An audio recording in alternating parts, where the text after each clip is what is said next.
Well, hello there. You're watching Offbeat Business TV and listening to the Offbeat Business Show on OBBM Radio Dallas. I'm your host, Susan Hamilton, where we represent the authentic voice of American business.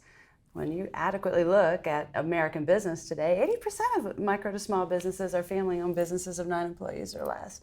That means we're building our business while we're raising our kids, taking care of our parents, probably have a veteran or active duty in our family or workspace, and over 30% of us have an addict in our family or workspace. So doing business today is just a little bit different, and it's time we rebuild American business influence. Because like you know, Paul, America feeds the world. It's important to be strong in this space. I'm excited to share Paul Maynard with you. Friends, it's so important to know how to communicate and network. And Paul, you do such a fantastic job. Well, thank you, Susan. And as the Relentless Networker. Oh, thank you. I'm thrilled to be here.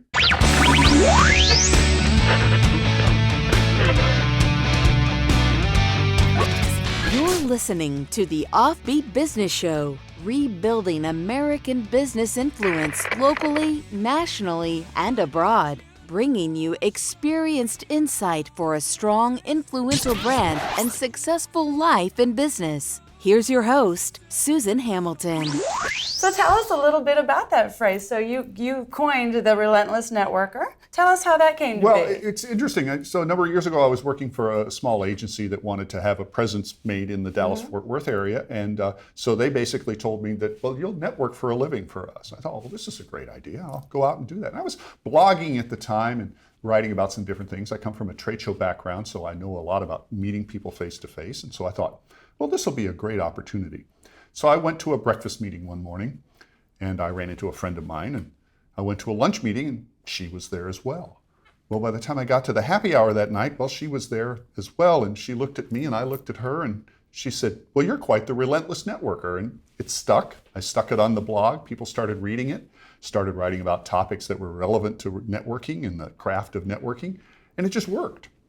And it's grown from there. And so I signed my posts, Relentless. It's my license plate on my car. It's just kind of become my brand. And it is about connecting with people, though. It really is. It is. And you do such a fabulous job of connecting people. I mean, there hasn't been a conversation where you don't make sure we know somebody else in that circle of influence, in that sphere of influence, which is so important today as we rebuild American business influence locally, nationally, and abroad. You've got some real interesting history, even with chambers and working with our local chambers. Well, I've actually been very fortunate. I've worked with 2 chambers of commerce here in the greater Dallas area, both as an events coordinator for a chamber. So I got to meet a lot of people in many different levels of power and influence, and also business types of all different sizes and types. And then also worked for economic development, did some economic development work out in Garland, and got to work with manufacturers. A lot of people don't know this. There are 400 manufacturers in Garland alone. And so I got to meet a lot of different companies at a lot of different levels. And so the chamber work allowed me to get out and really meet people that were doing business every day. And that was really powerful to me. That is, and you're seeing some things when it comes to manufacturing. You've had your eyes open and your ears open in that space for a long time, because we're looking at all these opportunities in front of us to hire who we choose to hire when we need to bring on and build up our communities. And a lot of times what Offbeat Business Media is promoting is helping business owners understand what it looks like to hire even from the ex-offender community, because our communities are not safer if we do not hire them. If they don't have a place to live and a place to work, where do you think they go? It's important that we get people on their feet as quickly as possible to change those generations of incarceration if we're really going to have safe communities. And working with those manufacturers, there are some out there, especially in Garland, that are doing a great job of making sure they bring people in and give them jobs and work on employment in that space. And actually, and making sure that they find the types of talent that they need and then fit them and keep them and groom them and wanting to have them for a long time. So yes, it is about business understanding who's available and what kind of talents that's out there. And I've been very fortunate to work with school districts, with manufacturers associations, trade associations, and it's really interesting the work that's going on out there. But really at the heart of it all, you get back to networking. Mm-hmm. They all get to know one another, and particularly when you put manufacturers together that may not make the same thing, but they offer complementary type businesses. For example, I work with a small chemical company that does wastewater treatment. Well, there isn't a company that makes something that doesn't have a need for wastewater treatment. So you put those two together and suddenly they're doing business together. But it's putting them together that was the important thing. I love that about you. I love your approach when it comes to that.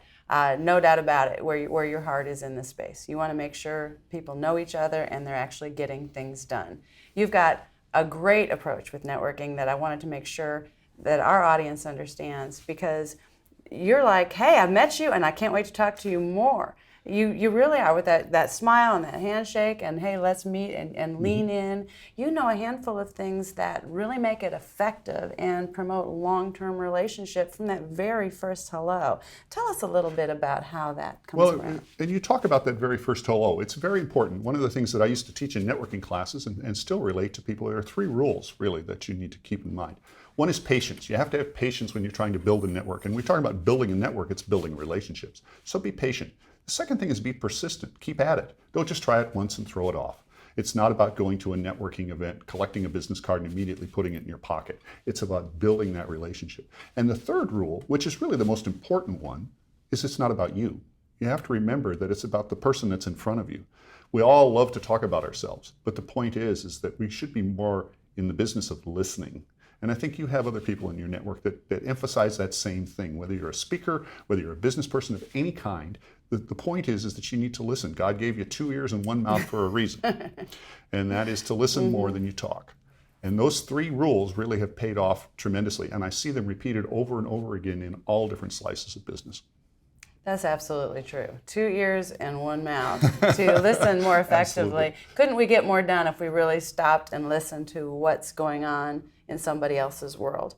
Because it's quite interesting. Everyone's got a story, everyone's got a history, and everybody brings so much to the table. You know, you brand yourself as the Relentless Networker, but one of the things I enjoy most about you is the history. I know after as many conversations as we have had that I'm not talking to someone who's just a great networker. You've got a business mind and a history that keeps you very aware of things on the corporate level, the trade show level, all across the United States of America, which is a very, very important perspective for us to have.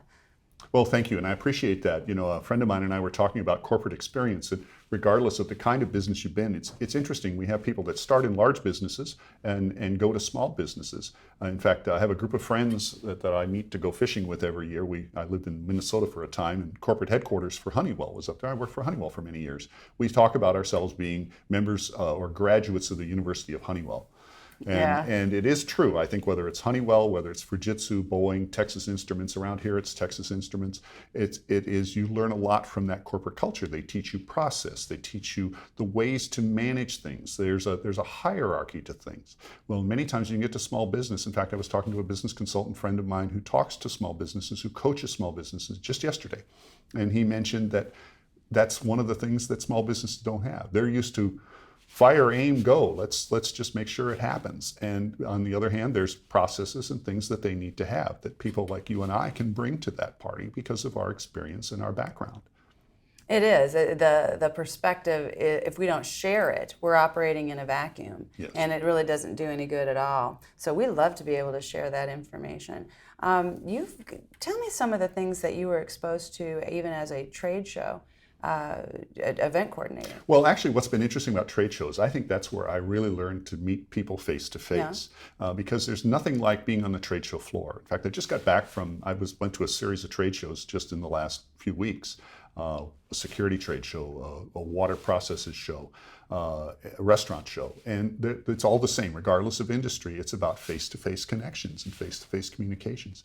The thing I learned the most, and what was really most important to me, is that I've been on both sides of that equation. Yeah. As a trade show manager, I got to see the width and breadth of what a business does, because I got the chance to see competitors and partners, as well as my own executives and the people who ran my company, all in one place. In fact, my boss many times was jealous that I knew people she didn't know. But that as a trade show manager, I had that opportunity. And so when you go into that trade show environment, you see that. That's where business is done. On the other hand, I've been on the other side where I sold exhibits and actually designed and built exhibits. I didn't personally, but I worked with the companies that did. And what you learn there is that you learn a lot of different things across businesses and how those different businesses, whether it's the HVAC and air conditioning business or the security business or manufacturing and aircraft, there's some commonality. But you learn lessons from each of those because each of those disciplines has something quite different. Being able to glean those lessons and bring them back was incredibly important to me. That is wonderful. Are you enjoying this conversation with Paul as much as I am? Every time he opens his mouth, I learn something new, and I think it's so important. Friends, we're going to take a short break and hear from some of our sponsors, and when we come back, we're going to hear more from Paul Maynard. You're watching Offbeat Business TV and listening to OBBM Radio. The American business economy is positioned as it has never been before. Professional videography is a core element for attracting a higher level of engagement with the people group you need for significant impact. Now is your time to shine. My name is Bill Brock, owner of White Rock Films, and I invite you to a powerful opportunity in the marketplace.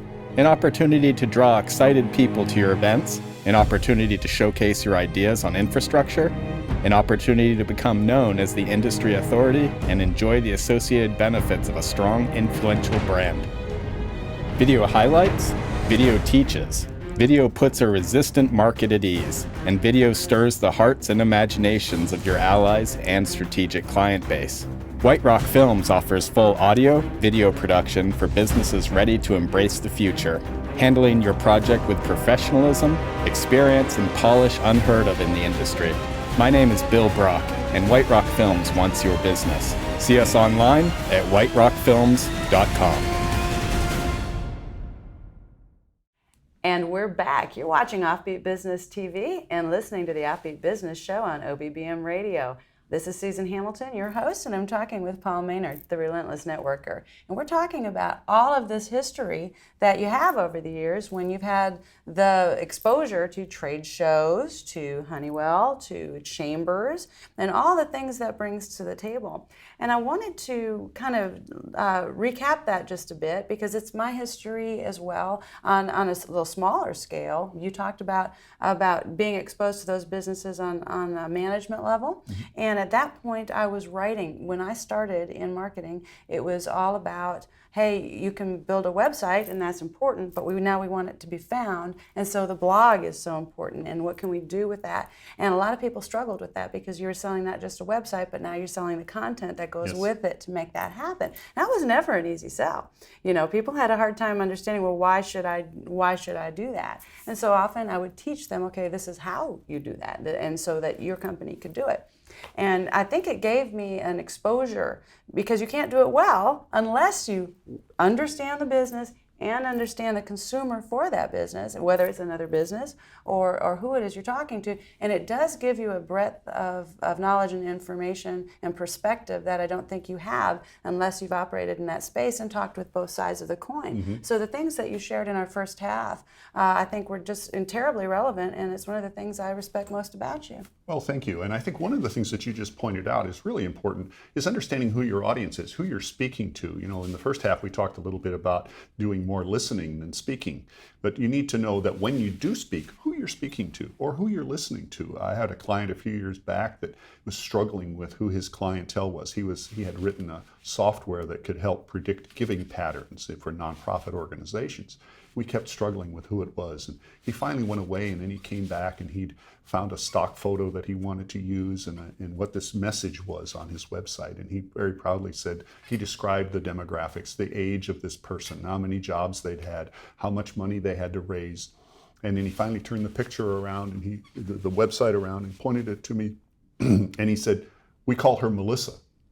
And so every time now when I engage a client, I say, tell me who your Melissa is, because there's age, there's demographics. You know, it's a 28 to 34-year-old woman who has to raise $4 million for her nonprofit. It's her second job.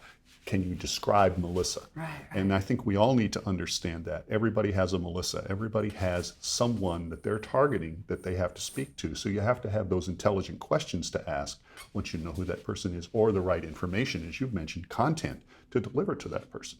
Right. What do they need? What questions are they asking? Yes. How do we supply their needs? Because often in this space, the business owner feels like I want them to know everything about me, right? And that's never the best approach because it doesn't really solve a need if they can't turn that around. So really, you bring that skill to your writing to make sure you showcase just the right things that help somebody who's reading what you're writing understand how it relates to them. It's truly a gift. Well, thank you. And you have to get to the point. Recently, I've been doing some writing for a website for a client, and spend a lot of time interviewing, which again is the networking piece. I love talking to people, love interviewing people, and learning from their partners and business associates how they do business. And we've written a series of articles that help promote the company from their client's perspective.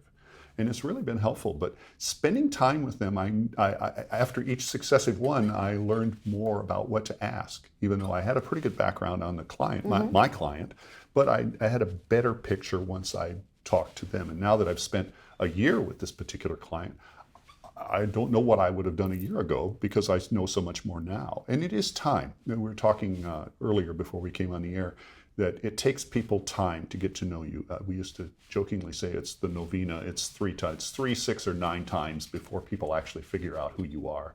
So you spend time with people, and whether it's time with a business or time with a client or time with your coworkers, you need to get to know them because people do business with people they know, like, and trust.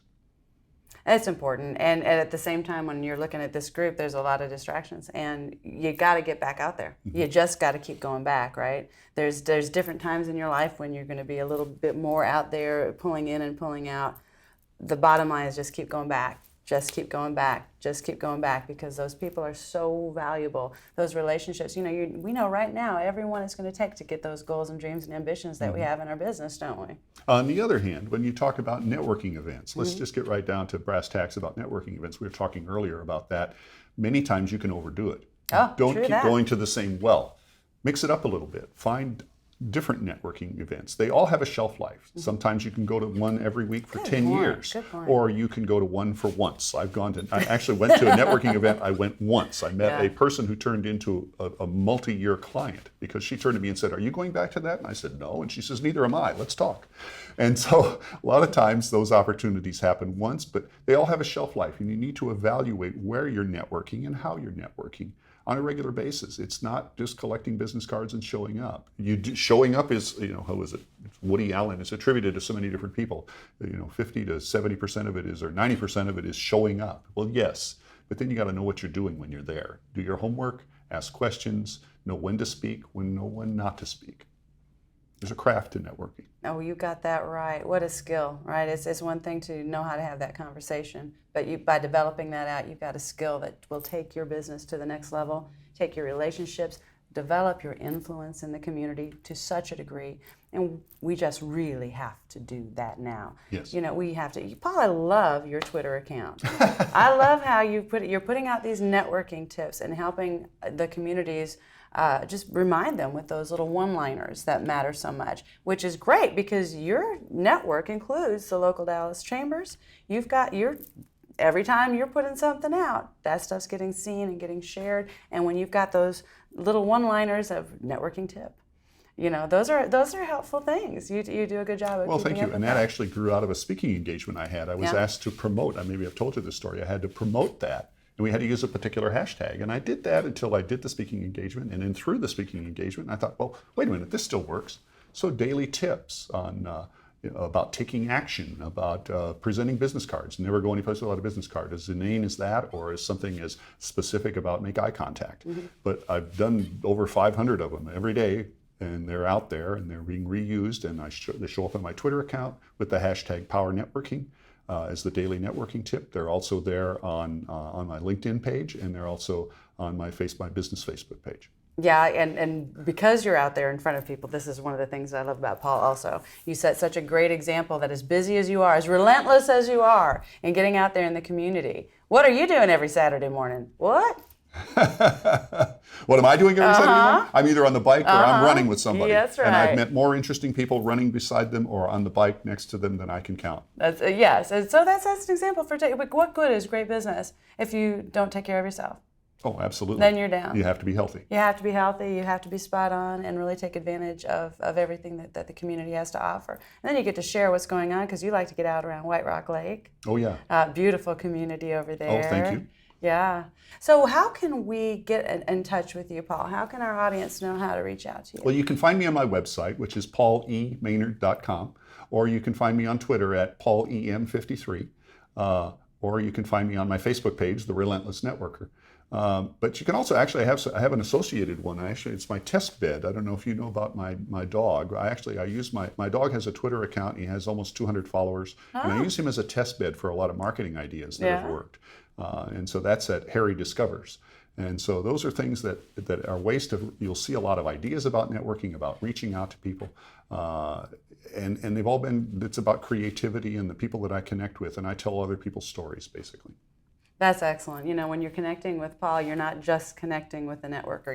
You're connecting with someone who has a high degree of understanding and influence in this community that helps you know who you need to be connected with immediately, and is a very, very supportive person in general with all of these tips and all the things that he brings to bear. So take advantage of all the resources we give you here at Offbeat Business Media. Thank you so much for your time with us today. Well, thank you, Susan. Pleasure being here. I'll tell you what, you'll find all this information underneath this video and alongside this podcast. So come back for it over and over and over again. If you didn't write this down, pay attention to these tips that Paul Maynard is showing us, because you can do so much more in this community with a strong, influential brand. Until next time, this is Susan Hamilton. You've been watching Offbeat Business TV and listening to OBBM Radio Dallas.